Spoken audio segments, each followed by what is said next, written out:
gestanden, dass es auf mich keinen großen Eindruck macht. Keinen guten Eindruck. Keinen großen Eindruck. Nein. What makes an idea famous?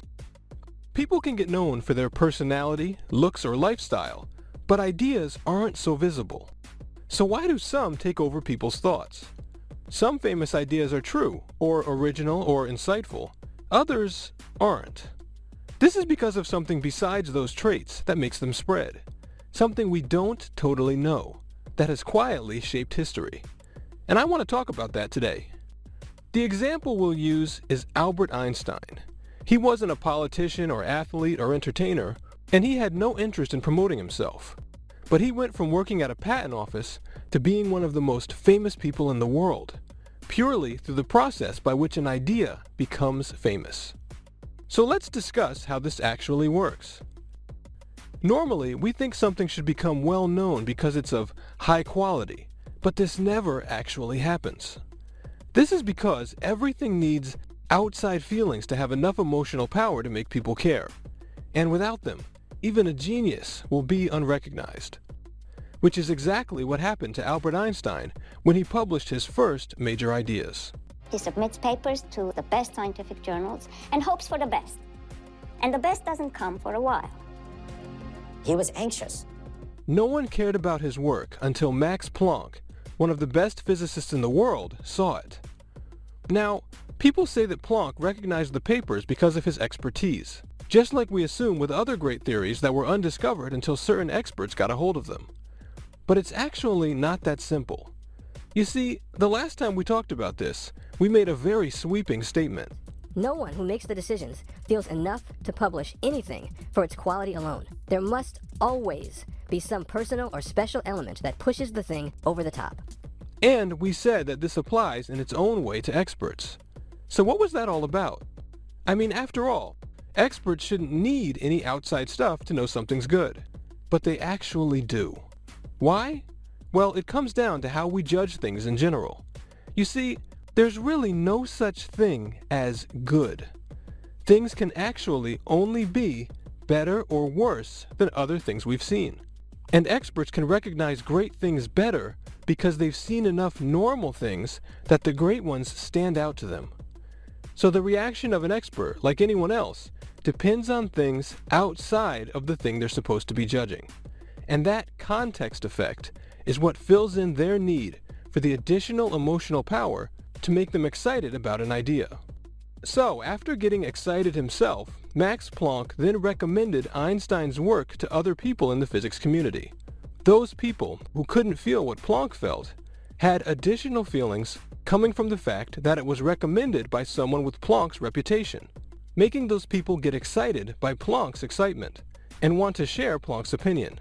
So they then took the time to understand the paper, and then the paper's real internal value, how it enlightened them by answering long-standing questions and provided new connections in their ideas, combined with the power of Planck's recommendation to put it over the top for them, making the physics community start to buzz about the ideas, the same ones that they had previously ignored. But being accepted by the physicists was just the beginning. It took years for the public to catch on. And what made the difference there? Well, most people assume that it happened because Einstein was able to organize a test to prove what he was saying. And it was an interesting test, involving light bending around the sun. But I don't think the proof of the idea played the role that people think. After all, a lot of scientific ideas become famous before they get proven, or are never proven at all. Instead, I found that what the proof actually did was allow newspapers to write about Einstein's weird ideas without fear of them turning out wrong. So, that test had a unique outside value to journalists, and the journalists then spread the idea to the public. And that press coverage is what actually set things in motion. Because after that, everything was in place.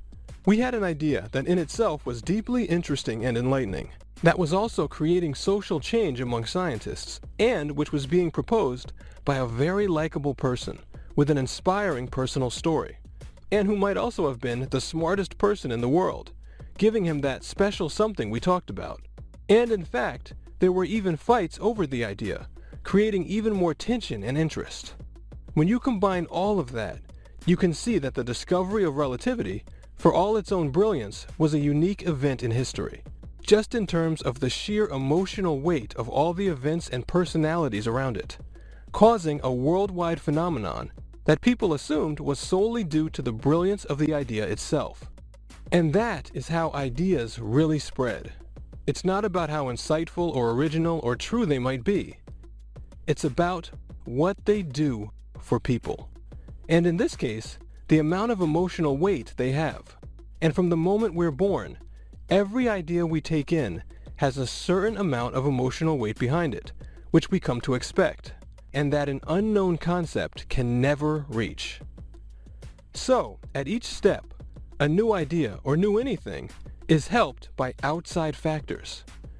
First, it appeals to an expert or group of enthusiasts who take an additional interest in it because it's useful or appeals to them for uncommon reasons. Then, those people cause another story, the social change among them, that then makes the average person interested enough to learn more about the idea. Then, the personality of the people involved, the story of its creation, and other things will come into play, and if they're powerful enough, cause the idea to snowball and gain even more power and momentum. And in cases like Einstein's, that snowball can become an avalanche. So much so that people become obsessed with the idea without even knowing what it is. What do you think of the Einstein theory? I don't think anything because I can't understand it. And this is actually what I think was driving Einstein crazy. And being who he was, he recognized that something important and unknown was involved. And he was right.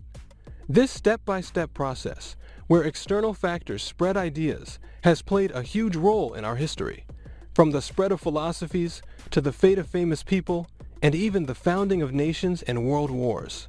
And it sometimes helps good things, like Einstein's theories, and sometimes helps ones that are bad, or even pointless, which we'll cover next when we talk about where pointless celebrities come from.